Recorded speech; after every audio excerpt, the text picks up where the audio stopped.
ప్రజా ప్రభుత్వానికి mechanic association అండగా ఉండాలని ఎమ్మెల్యే గండ్ర సత్యనారాయణరావు అన్నారు. జయశంకర్ భూపాలపల్లి జిల్లా కేంద్రంలో 2 వీలర్స్ వెల్ఫేర్ అసోసియేషన్ ఆధ్వర్యంలో ఏర్పాటు చేసిన ఐటీ కార్డులు ధరల పట్టిక పంపిణీ కార్యక్రమానికి ముఖ్య అతిథిగా ఎమ్మెల్యే పాల్గొన్నారు. ఈ సందర్భంగా మాట్లాడుతూ ప్రజా ప్రభుత్వానికి అండగా ఉండాలని, అర్హులైన పేద మెకానిక్ వృత్తి చేస్తున్న పేద ప్రజలకు ఇంద్రమ్మ ఇల్లు మంజూరు చేస్తామని అన్నారు. దొంగ బండ్లు పట్టణ అధ్యక్షుడు కొల్ల అనిల్ కుమార్ గారు,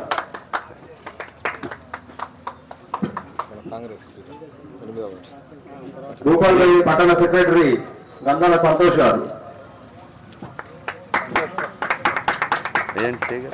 భూపాలపల్లి పట్టణ ఉపాధ్యక్షులు స్వామన్న గారు,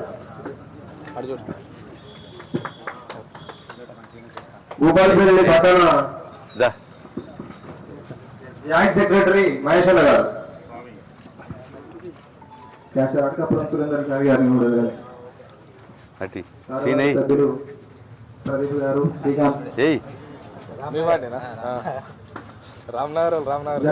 కలిసింది అంటే మాదికి రైట్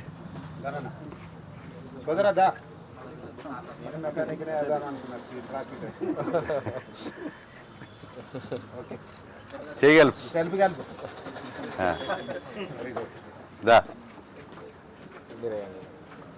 కిషన్ చేయగలరు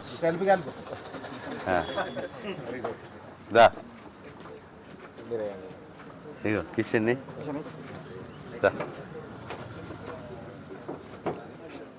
ఇగో సామూర్తి ముంజాల కరుణాకర్ స్వాగతం చదవబోతున్నాం సార్. సార్ మేము భూపాలపల్లి జిల్లా కమిటీ 2018లో వేసాం సార్. ఇక్కడ ఏమైనా ప్రత్యేకత చేయాలని చెప్పి మేము 2018లో 31 జిల్లాలు తిరిగినాం సార్. 31 జిల్లాలు తిరిగి 31 జిల్లాల్లో కమిటీ వేసుకుని వచ్చి భూపాలపల్లిలో అతి మెజారిటీతో 5000 మెంబర్స్తో మేము మీటింగ్ అరేంజ్ చేసాం సార్. ఈ రోజు నాడు ప్రతి జిల్లాలో యూనియన్ ఆఫీస్ అయింది సార్, కానీ మా భూపాలపల్లిలో చేసుకోలేకపోయాం. కాబట్టి దయచేసి మీరు మా భూపాలపల్లి అసిస్టెంట్కి జిల్లా కమిటీ ఆఫీస్ మీరు ఇవ్వాలని మేము కోరుతున్నాం సార్.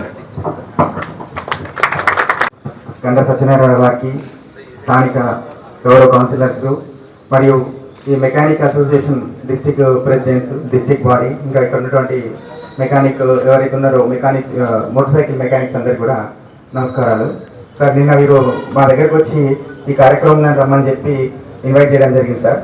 మేము మా పోలీస్ శాఖ తరఫు నుంచి అంటే వారు మాకు చేసినటువంటి రిక్వెస్ట్ ఏంటంటే, ఇట్లా నేను ట్రైల్ కోసం పోయినప్పుడు ఆ బండికి ఇన్సూరెన్స్ కానీ ఆ పేపర్స్ అంటే వాళ్ళు ట్రైల్ పోయినప్పుడు వాళ్ళు ఇన్సూర్ చేసుకోలేరు సార్.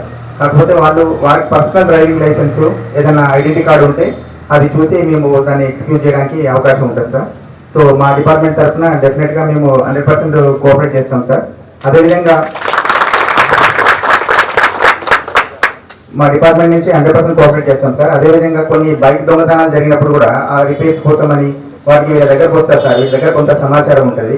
సో ఈ వేదిక నుంచి వాళ్ళకి రిక్వెస్ట్ చేసేది ఏంటంటే, ఏదైనా ఇట్లా ఇటువంటి నేరాలకు పాల్పడినటువంటి వెహికల్స్ కానీ, అంటే మన దొంగతనం జరిగిన వెహికల్ కావచ్చు, తర్వాత ఇంకేదైనా సరే ఇన్ఫర్మేషన్ ఉంటే మాకు ఇంకా వాళ్ళు ఇన్ఫర్మేషన్ ఇస్తే వాళ్ళ వివరాలు గోప్యంగా ఉంచి మేము చట్టపరంగా చర్యలు తీసుకోవడానికి అవకాశం ఉంటుంది సార్. రీసెంట్గా కూడా సార్ ఒక 2 months బ్యాక్ ఒక చిన్న మెకానిక్ షాప్ దగ్గర నుంచి ఒక అబ్బాయిని పట్టుకొని వాడిని కార్లో తీసుకుపోయి ఆ కమలాపూర్ రోడ్లో వాడిని కొట్టి తీసుకొచ్చి కొంచెం న్యూసెన్స్ చేసింది సార్. అది ఇమీడియట్గా కేసు రిజిస్టర్ చేసి వారందరి మీద కేసు బుక్ చేసి వారి మీద చర్య తీసుకోవడం జరిగింది. సో ఓవరాల్ ఏంటంటే సార్, మా డిపార్ట్మెంట్ 100% వాళ్ళు కోఆపరేట్ చేస్తాం సార్. ఈ ఎవరైతే ట్రైల్ కోసం బయలులో వారిని ఇన్సూరెన్స్ సర్టిఫికేట్ అవన్నీ కూడా అట్లాంటి ఏమి ఇబ్బంది పెట్టకుండా వాళ్ళ పర్సనల్ డ్రైవింగ్ లైసెన్స్ తర్వాత ఐడెంటిటీ కార్డు ఉండేలా చూసుకుంటే సరిపోతుంది సార్. Thank you sir. మీరు అర్బన్గా జిల్లా యూనియన్గా ఏర్పడి మీ యొక్క యూనియన్ పరంగా ఐడెంటిటీ కార్డ్స్ ప్రింట్ చేసుకొని డిస్ట్రిబ్యూషన్ కార్యక్రమానికి మమ్మల్ని ఆహ్వానించినందుకు మీకు మనస్ఫూర్తిగా హృదయపూర్వక నమస్కారాలు, ధన్యవాదాలు తెలియజేస్తూ, ఈరోజు వాస్తవంగా బైక్ మెకానిక్ల దగ్గరికి బైక్ అనేది మీరు మెకానిజం చేసుకునే ముందు, బండి ఇచ్చే ముందు బండికి ఇన్సూరెన్స్ ఉందా లేదా అనేది మీరు చెక్ చేసి ఆ ఓనర్తో తప్పకుండా ఇన్సూరెన్స్ చేయించాలి. ఎందుకనంటే ఆ ఇన్సూరెన్స్ లేకపోతే ఏదన్నా జరగరాని యాక్సిడెంట్లన్నీ జరుగుతూనే ఉంటాయి. మన బైక్ పోయి 2 బైకులు గుద్దుకొని చనిపోయిన సంఘటనలు ఉన్నాయి. మనకు బండికి ఇన్సూరెన్స్ ఉంటే సుమారు 10-15 లక్షల రూపాయలు ఇన్సూరెన్స్ వస్తుంది. గుద్దినోడు లేకపోతే చనిపోయినోడు డెడ్ బాడీ తీసుకొచ్చి మన ఇంటి ముందు వేస్తే ఆ బైకే ఇన్సూరెన్స్ కట్టుకునేటువంటి ఆర్థిక పరిస్థితి లేనోడు వాడు రూపాయి ఇయ్యలేడు. ఆర్థిక పరిస్థితి ఉన్నోడు కూడా ఇన్సూరెన్స్ కట్టాడు.